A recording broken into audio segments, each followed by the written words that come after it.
Okay so பெரிய விஷயமே கிடையாது. You see the oil. So ಇದು ಅವರು what I do is carrot எடுத்து ಅವ್ರು ಹೇಳಿದ್ದು ನೋಡಿದ್ವಲ್ವ, ಇದೇ ಥರ ಫೇಸ್ ಆಯಿಲ್ ನಾವು ಮಾಡ್ಕೋಬೇಕು, ನಮ್ಮ ಫೇಸು ಚೆನ್ನಾಗಿರಬೇಕು ಅಂತ ನಮಗೂ ಕೂಡ ಅನಿಸುತ್ತೆ. ಅದನ್ನು ನಾವು ಕೂಡ ಈಸಿಯಾಗಿ ಮನೆಯಲ್ಲಿ ಮಾಡ್ಕೋಬೋದು. ನಾನು ಮಾಡಿ ಟ್ರೈ ಮಾಡಿ ನೋಡಿದೆ, ತುಂಬ ಚೆನ್ನಾಗಿ ಬಂದಿದೆ, ತುಂಬ ಚೆನ್ನಾಗಿತ್ತು. ನೀವು ಒಂದು ಸಲ ಟ್ರೈ ಮಾಡಲಿ, ಚೆನ್ನಾಗಿರುತ್ತೆ ಅಂತ ಅಂದ್ಕೊಂಡು ತೋರಿಸ್ತಾ ಇದ್ದೀನಿ ಈ ವಿಡಿಯೋನ. ಬನ್ನಿ ಹೇಗೆ ಮಾಡೋದು ಅಂತ ನೋಡೋಣ. ನಾನಿಲ್ಲಿ ಒಂದು ಮೀಡಿಯಮ್ ಸೈಜ್ದು ಕ್ಯಾರೆಟ್ ತುರಿದಿಟ್ಕೊಂಡಿದ್ದೀನಿ ಮತ್ತು ಅರ್ಧದಷ್ಟು ಬೀಟ್ರೋಟ್ ತುರಿದಿಟ್ಟಿದ್ದೀನಿ. ಅದೇ ಕಪ್ ಮೆಜರ್ಮೆಂಟಲ್ಲಿ 1 ಕಪ್ಪು ಕೊಬ್ಬರಿ ಎಣ್ಣೆ ಮತ್ತು ವಿಟಮಿನ್ ಇ ಆಯಿಲ್ ತೊಗೊಂಡಿದ್ದೀನಿ. ಇದು ಆಯಿಲು ಕ್ಯಾಪ್ಸೂಲು ಕೂಡ ಸಿಗುತ್ತೆ. ಮತ್ತು ಇಲ್ಲಿ ಆಲ್ಮಂಡ್ ಆಯಿಲ್ ತೊಗೊಂಡಿದ್ದೀನಿ. ನಾನು ಬಜಾಜ್ ಆಲ್ಮಂಡ್ ಆಯಿಲ್ ಅಂತ ಸಿಗುತ್ತಲ್ವ, ಅದನ್ನು ತೊಗೊಂಡಿದ್ದೀನಿ. ಇದನ್ನು ಒಂದು 3 ರಿಂದ 4 ಸ್ಪೂನಷ್ಟು ತೊಗೋಬೇಕು. ಇದನ್ನು ಕೂದಲಿಗೂ ಸಹ ಬಳಸ್ತಾರೆ, ತುಂಬ ಚೆನ್ನಾಗಿ ಬರುತ್ತೆ ನೋಡಿ. 3 ರಿಂದ 4 ಸ್ಪೂನಷ್ಟು ಆಲ್ಮಂಡ್ ಆಯಿಲ್ ತೊಗೊಂಡಿದ್ದೀನಿ. ಬನ್ನಿ ಇವಾಗ ಹೇಗೆ ಮಾಡೋದು ಅಂತ ನೋಡೋಣ. ಒಂದು ಸ್ವಲ್ಪ ದಪ್ಪ ತಳ ಇರೋ ಅಂಥದ್ದು ಒಂದು ಸ್ಟೀಲ್ ಪಾತ್ರೆ ತಗೊಳ್ಳಿ. ಅಲ್ಯೂಮಿನಿಯಂ ಪಾತ್ರೆಯಲ್ಲೆಲ್ಲ ಮಾಡಬಾರ್ದು ಅಂತ ಹೇಳ್ತಾರೆ, ಅದಕ್ಕೇ ಸ್ಟೀಲ್ದು ಯೂಸ್ ಮಾಡಿ. ಆ ಪಾತ್ರೆಗೆ ಇವಾಗ ಬೀಟ್ರೋಟ್, ಕ್ಯಾರೆಟ್ ಮತ್ತು ಕೊಬ್ಬರಿ ಎಣ್ಣೆ ಮತ್ತು ಆಲ್ಮಂಡ್ ಆಯಿಲ್ ತೊಗೊಂಡಿದ್ವಲ್ಲ ಅದನ್ನು ಹಾಕ್ಕೊಂಡು ಇವಾಗ ಒಂದು ಸಲ ನೀಟಾಗಿ ಇದನ್ನೆಲ್ಲ ಮಿಕ್ಸ್ ಮಾಡ್ಕೋಬೇಕು.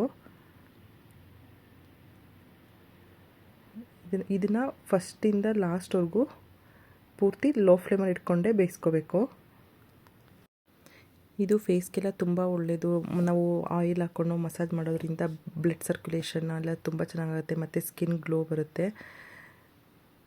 ಅದಕ್ಕೇ ಈ ಥರ ಮನೆಯಲ್ಲಿ ಈ ಥರ ಮಾಡಿಕೊಂಡ್ರೆ ಒಳ್ಳೆಯದು. ಆಲ್ಮಂಡ್ ಆಯಿಲು, ಕೊಕೊನೆಟ್ ಆಯಿಲ್ ಎಲ್ಲ ತುಂಬ ಒಳ್ಳೆಯದು ಸ್ಕಿನ್ಗೂ ಕೂಡ. ನೋಡಿ ಈ ಥರ ಲೋ ಫ್ಲೇಮಲ್ಲಿ ಇಟ್ಕೊಂಡು ನೀಟಾಗಿ ಬೇಯಿಸ್ಕೋಬೇಕು. ಇದು ಹೈ ಫ್ಲೇಮಲ್ಲೆಲ್ಲ ಇಟ್ಕೊಂಡು ಬೇಯಿಸ್ಕೊಂಡ್ರೆ ಬೇಗ ಆಗುತ್ತೆ ಅಂತ ಏನಾಗುತ್ತೆ ಅಂದರೆ ಫುಲ್ಲು ಸೀದೋಗುತ್ತೆ, ಫ್ಲೇವರು ಕೂಡ ಚೆನ್ನಾಗಿ ಬರೋಲ್ಲ. ಈ ಥರ ಬೇಯಿಸ್ತಾ ಬೇಯಿಸ್ತಾ ಫುಲ್ಲು ಮನೆಯೆಲ್ಲ ಸ್ಮೆಲ್ ಬರ್ತಿದೆ, ಅಷ್ಟು ಚೆನ್ನಾಗಿ ಘಮ ಘಮ ಅಂತಿದೆ ಇದು ಆಯಿಲು. ಆವಾಗವಾಗ ಈ ಥರ ನೀಟಾಗಿ ಒಂದೊಂದು ಸಲ ಮಿಕ್ಸ್ ಮಾಡ್ಕೊಳ್ಳಿ. ನೋಡಿ ಇವಾಗ ಸ್ವಲ್ಪ ಸ್ವಲ್ಪನೇ ಕಲರ್ ಚೇಂಜ್ ಆಗ್ತಾ ಇದೆ. ಈ ಥರ ಮಿಕ್ಸ್ ಮಾಡಿಕೊಂಡು ಬೇಯಿಸ್ಕೋಬೇಕು. ಇದನ್ನು 1 ಮಂತ್ವರೆಗೂ ಸ್ಟೋರ್ ಮಾಡ್ಬೋದು. ಮತ್ತು ಒಂದು ಸಲ ಮಸಾಜ್ ಮಾಡಿಕೊಂಡ್ರೆ ಅದನ್ನು ಅರ್ಧ ಗಂಟೆ ಬಿಟ್ಟು ಫೇಸ್ ವಾಶ್ ಮಾಡ್ಕೋಬೇಕು.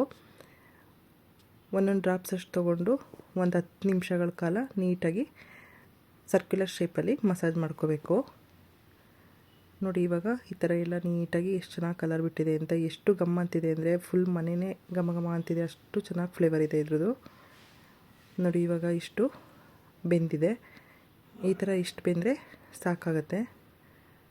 ಫುಲ್ಲು ಕಪ್ಪು ಬೇಯಿಸ್ಕೊಂಡ್ರೂ ಅದ್ರ ಫ್ಲೇವರ್ ಕೂಡ ಚೆನ್ನಾಗಿಲ್ಲ. ಫೇಸ್ಗೆ ಹಾಕೋದ್ರಿಂದ ಇಷ್ಟು ಬೇಯಿಸ್ಕೊಳ್ಳಿ ಸಾಕು. ಇದನ್ನ ಇವಾಗ ಫುಲ್ಲು ತಣ್ಣಗಾಗೋವರೆಗೂ ಬಿಡೋಣ. ಇವಾಗ ಫುಲ್ ತಣ್ಣಗಾದಮೇಲೆ ಒಂದು ಬೌಲ್ಗೆ ಈ ಥರದ್ದು ಒಂದು ಬಟ್ಟೆ ಹಾಕ್ಕೊಂಡು, ಅಂದರೆ ಫುಲ್ ತೆಳ್ಳಗಿರಬೇಕು ಬಟ್ಟೆ, ಆ ಥರ ಬಟ್ಟೆ ಹಾಕ್ಕೊಂಡು ಇದನ್ನು ಬಟ್ಟೆಯಲ್ಲಿ ನೀಟಾಗಿ ಸೋಸ್ಕೋಬೇಕು. ನೋಡಿ ಈ ಥರ ನೀಟಾಗಿ ಎಣ್ಣೆ ಎಲ್ಲ ಇರುತ್ತಲ್ವ, ಅದನ್ನು ನೀಟಾಗಿ ಈ ಥರ ಹಿಂಡ್ಕೊಂಡು ನೀಟಾಗಿ ಈ ಥರ ಸೋಸ್ಕೊಳ್ಳಿ. ನೋಡಿ ಕಲರ್ ಎಲ್ಲ ಎಷ್ಟು ಚೆನ್ನಾಗಿ ಬಂದಿದೆ ಅಂತ. ಇದು ಫೇಸಿಗೆ ತುಂಬ ಚೆನ್ನಾಗಿರುತ್ತೆ.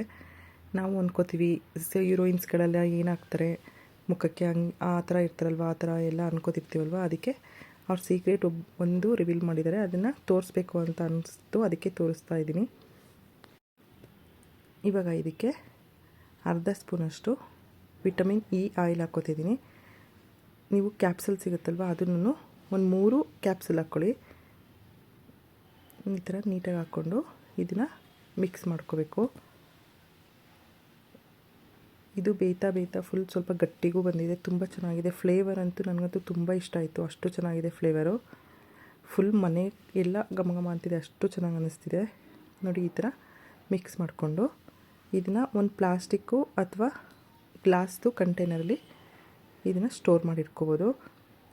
ಫೇಸ್ ವಾಶ್ ಮಾಡೋಕ್ಕಿಂತ ಮುಂಚೆ ಅರ್ಧ ಗಂಟೆ ಮೊದಲು ಫೇಸ್ಗೆ ಹಾಕ್ಕೊಂಡು ಅದನ್ನು 10 ನಿಮಿಷ ಮಸಾಜ್ ಮಾಡಿಕೊಂಡು ಅರ್ಧ ಗಂಟೆ ಬಿಟ್ಟು ಫೇಸ್ ವಾಶ್ ಮಾಡ್ಕೋಬೋದು. ನೀವು ಒಂದು ಸಲ ಟ್ರೈ ಮಾಡಿ ನೋಡಿ, ತುಂಬ ಚೆನ್ನಾಗಿರುತ್ತೆ. ನಿಮಗೂ ಈ ವಿಡಿಯೋ ಇಷ್ಟ ಆಯಿತು ಅಂದರೆ ಪ್ಲೀಸ್ ನಮ್ಮ ಚಾನಲ್ನ ಲೈಕ್ ಮಾಡಿ, ಸಬ್ಸ್ಕ್ರೈಬ್ ಮಾಡಿ. Thank you.